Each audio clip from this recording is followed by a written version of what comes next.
Sandra's mother had been calling out a name in the night for several months before Sandra started taking it seriously. Dorothy Hayes was 74 and had been living alone in a small house outside Columbus ever since Sandra's father passed away 7 years earlier. The Alzheimer's diagnosis had come 3 months ago. Early stage, manageable for now but needing careful attention. Sandra visited 5 days a week, sometimes 6. She checked the medication organizer, checked the refrigerator, made sure the stove was off. She left reminder notes on the cabinet doors, and a daily schedule on the bathroom mirror. Dorothy kept calling these notes insulting and kept leaving them exactly where Sandra put them. The name first appeared on a Tuesday evening. Sandra had finished washing the dishes and was putting on her coat when she heard it from the back bedroom. "Jacob, are you cold?" Sandra went to the doorway. Her mother was half asleep, talking quietly into the pillow.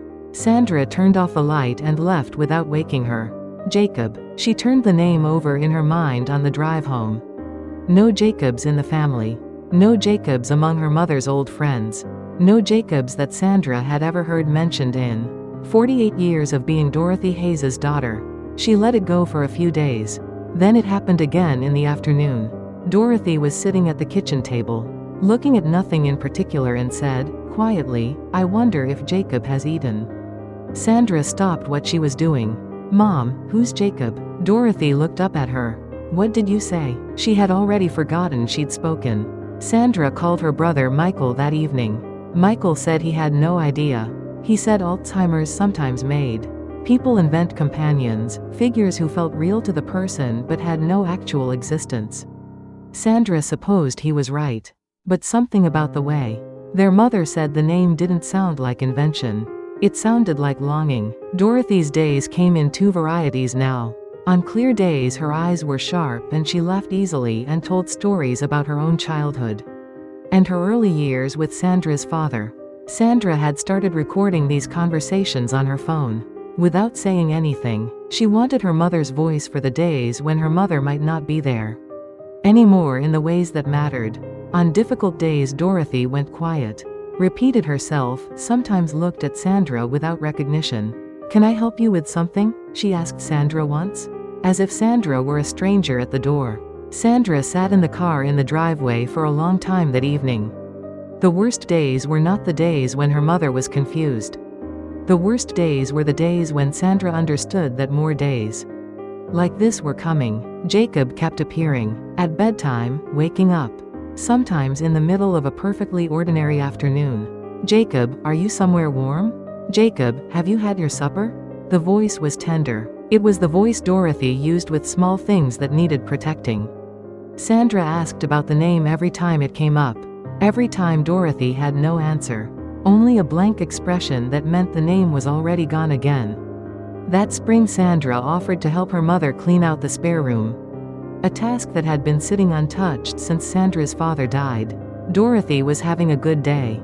They worked through the afternoon together, sorting boxes, shaking out old linens, carrying things to the donation pile. Near the end Sandra pulled a small shoebox from the back of the deepest shelf. It was very old. The corners were soft with age and the lid had been pressed down many times. She brought it to the kitchen table and opened it. Inside were baby clothes, tiny ones, a pale yellow sleeper and 2 small socks. And underneath those, a photograph. Black and white. A very small infant lying in what appeared to be a hospital incubator. On the back of the photograph, in pencil, in handwriting, Sandra did not recognize, someone had written a single name. Jacob. February 1954. Sandra held the photograph and did not move. Jacob. February 1954. Sandra was born in 1958. Her brother Michael in 1956. Jacob came before either of them. A child Sandra had never known existed. She looked at the infant in the photograph. He was very small. He looked as if he had arrived too early for the world he was entering. "Mom." Sandra went to the living room where Dorothy was resting. She brought the shoebox. Dorothy looked at it. Her face did not crumble or harden.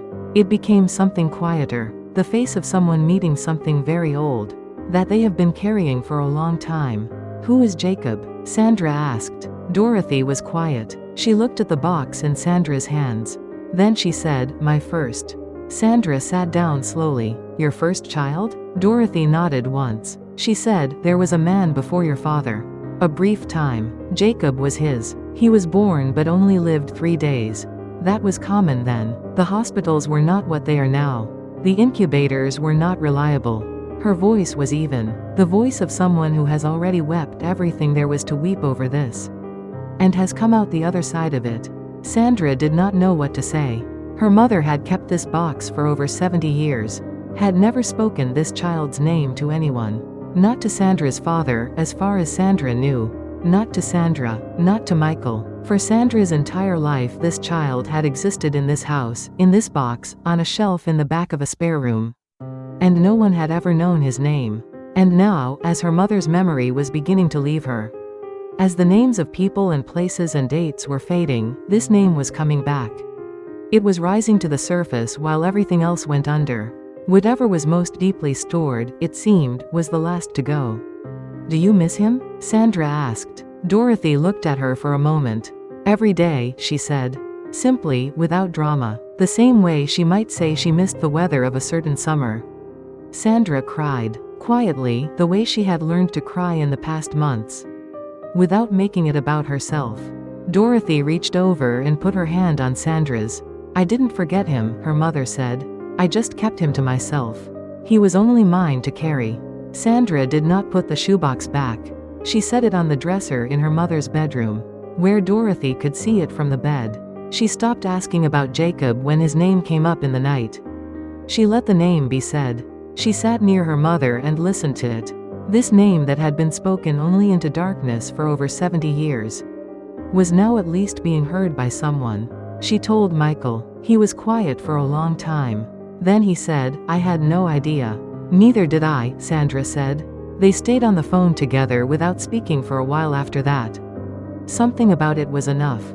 Dorothy still has good days and difficult days. The good days are gifts that Sandra no longer takes for granted. On the difficult days she sits near her mother and stays. She has learned that presence matters even when recognition is gone. The research says that people with Alzheimer's retain emotional memory long after other memory has faded. The feeling of being safe. The feeling of not being alone. Sandra holds on to that. She brings it with her every time she pulls into her mother's driveway and walks through the front door. Alzheimer's takes memory. It takes yesterday and last week. And the name of the person standing in the room. But something very old and very deep, it seems, holds on. For Dorothy that something is Jacob. 3 days old, never properly mourned, never spoken of. Her memory has been retreating for months and it has not let go of him. Sandra used to think of her mother's disease as only loss. She still does, mostly. But there is also this.